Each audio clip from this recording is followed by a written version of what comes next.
La sanidad madrileña está en pie de guerra.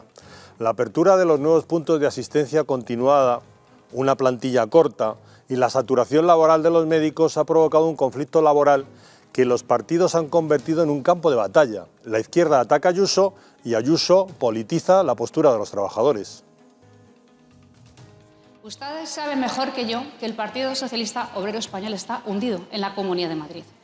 Y usted sabe mejor que yo que cada vez que a la izquierda le va mal en esta comunidad, recurren a la sanidad pública, a la que pretenden boicotear una y otra vez, porque solo saben vivir de sembrar el terror y el miedo entre los ciudadanos, empezando por los mayores y por las personas que más lo necesitan.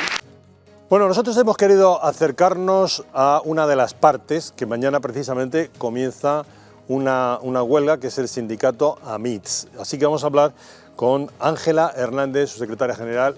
Ángela, saludo, buenas noches. Hola, buenas noches. La primera pregunta es obligada. ¿Ustedes están haciendo una huelga política?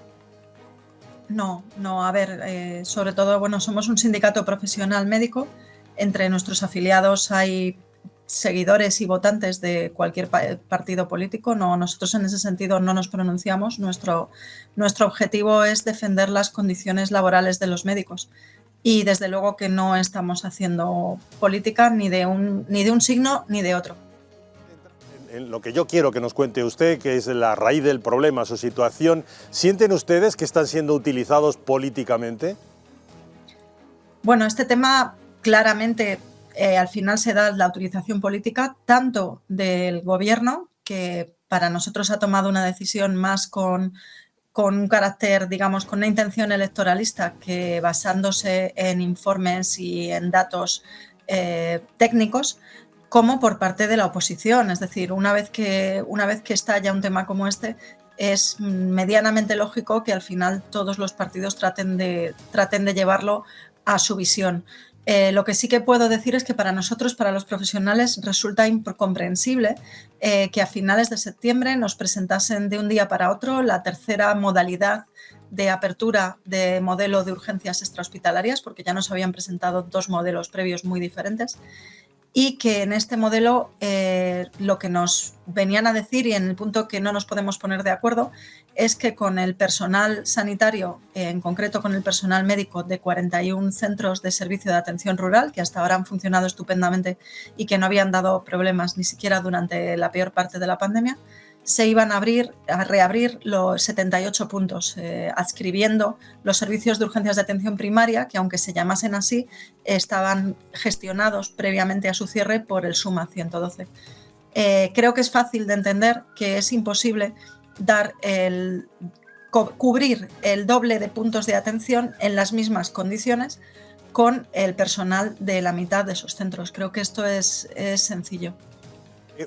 A ustedes les achacan, yo creo que injustamente, que no se han presentado suficientemente voluntarios, como si eso fuera realmente, en su caso, una opción. Yo voy a leer unos datos que proceden del Observatorio de Salud Mental del Colegio de Médicos de Madrid.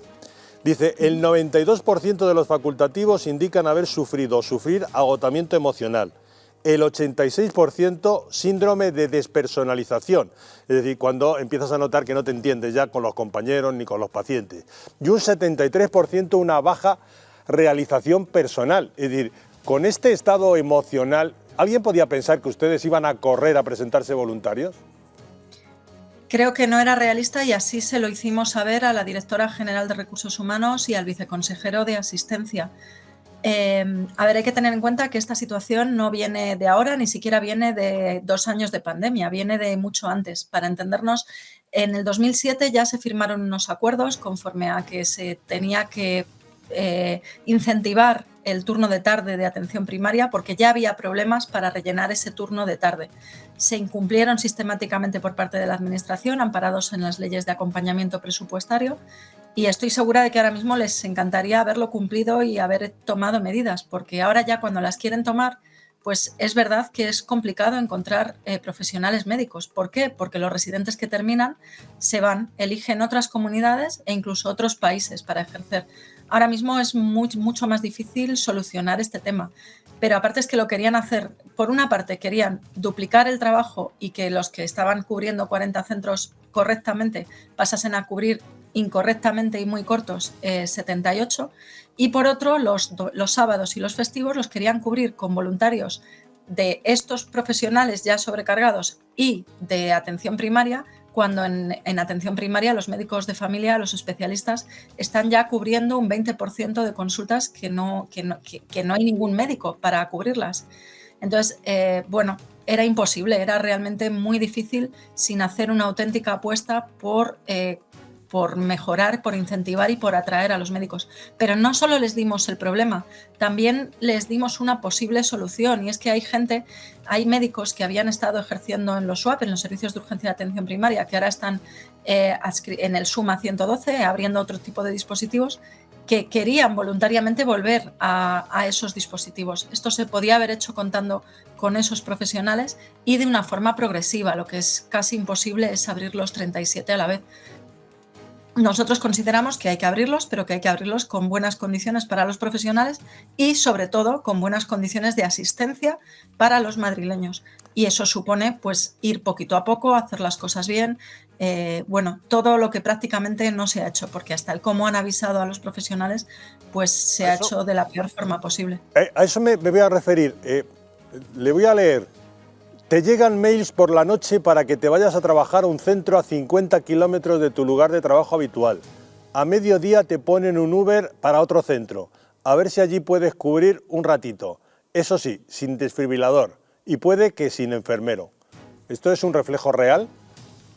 Eso pasó, así fue como se avisó a todos los profesionales la noche del 26 para el 27. Los mails empezaron a llegar alrededor de las 11 de la noche y su envío se prolongó hasta las 4 o 5 de la madrugada, con lo cual hubo profesionales que se lo encontraron por la mañana para entrar en la guardia de la tarde.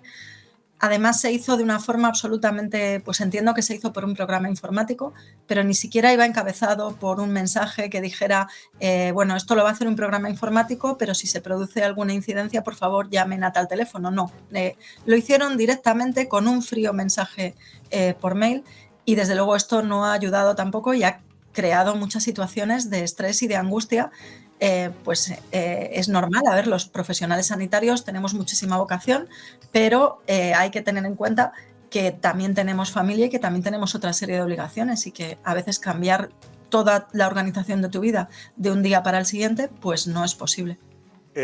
¿A ustedes les han pasado de ser unos héroes a dejarles solo ante una sociedad que les exige lo máximo en cada momento, sin darse cuenta de que ustedes están atendiendo en atención primaria, sobre todo, casi 70 pacientes diarios en algún momento, más las llamadas telefónicas, cosa que a la gente que está esperando fuera le resulta muy difícil de entender?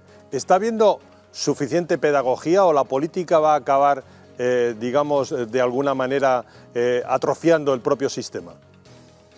No solamente no está habiendo pedagogía, sino que está habiendo antipedagogía, que llamo yo. Es decir, los políticos, y esto es un problema a nivel de toda España, no solamente de la Comunidad de Madrid, los políticos se acuerdan de la sanidad para las elecciones, para ponerse medallas, para inaugurar centros de salud, para inaugurar hospitales, pero luego se olvidan de ella los siguientes 4 años. Entonces, lo que está sucediendo es que hay una venta, hay una diferencia entre las expectativas de lo que se le dice a la población que pueden acceder al sistema sanitario y la realidad, que hace ya bastante tiempo que se está haciendo absolutamente insostenible. Precisamente, si cada vez hay menos médicos y en lugar de explicarlo, tratar de controlar la demanda, tratar de hacer un buen uso del sistema sanitario, cada vez se les pide más, pues eso, con consultas de lunes a viernes todos los días de todas las semanas durante todo el año de 60 a 70 pacientes sin posibilidad de controlar, lo que hacemos es que cada vez se vayan más de los profesionales que quedan. Se están yendo incluso a otros trabajos o incluso abandonando la medicina con excedencias durante un tiempo porque ya no aguantan más. Y estamos hablando de los profesionales, los especialistas en medicina familiar y comunitaria y los pediatras de atención primaria, que tienen un altísimo sentido de la vocación, de la comunidad y del servicio público, pero llega un momento que evidentemente se quiebran, que no pueden aguantar más. Para otro día, si le parece, Ángela, hablaremos del sistema de residentes, porque entre eso y la esclavitud creo que hay muy poquita diferencia. Bueno, es que ahí empiezan un poquito los problemas. O sea, cuando se confunde un contrato laboral como es el de residentes, pero también de formación, con una forma de, digamos, de suplir de una forma más barata las carencias del sistema, las plantillas insuficientes, pues se producen una serie de situaciones que luego, cuando ellos terminan la residencia, además ellos ahora ya no tienen ningún problema de idiomas, normalmente dominan con fluidez 2 o 3 idiomas, pues hace que miren a otros países de nuestro entorno, de la OCDE, y hay países donde ya no solo que las retribuciones sean el doble o el triple, es que las condiciones de ejercicio son mucho mejores. En Suecia, por ejemplo, un médico de familia no ve más de 15, 20 pacientes por consulta. Esas condiciones de ejercicio y el poder ejercer la medicina familiar y comunitaria como ellos consideran que debe de hacerse, como no empecemos a tomar medidas muy serias, tanto en Madrid como en el resto de España, pues vamos a tener un problema muy gordo como pacientes. Ya no solo nos preocupa como profesionales o como en mi caso, como dirigente de un sindicato médico profesional. Es que ya me preocupa el futuro del Sistema Nacional de Salud como paciente y por los familiares que tengo. Ángela, muchísimas gracias por haber estado con nosotros esta noche. Muy buenas noches. Que la Administración les trate como trabajadores y no como rivales políticos, y esperemos que todo se arregle para bien de los madrileños. Eso esperemos, porque es también nuestro deseo. Muchas gracias por contar con nosotros. Muchas gracias y buenas noches.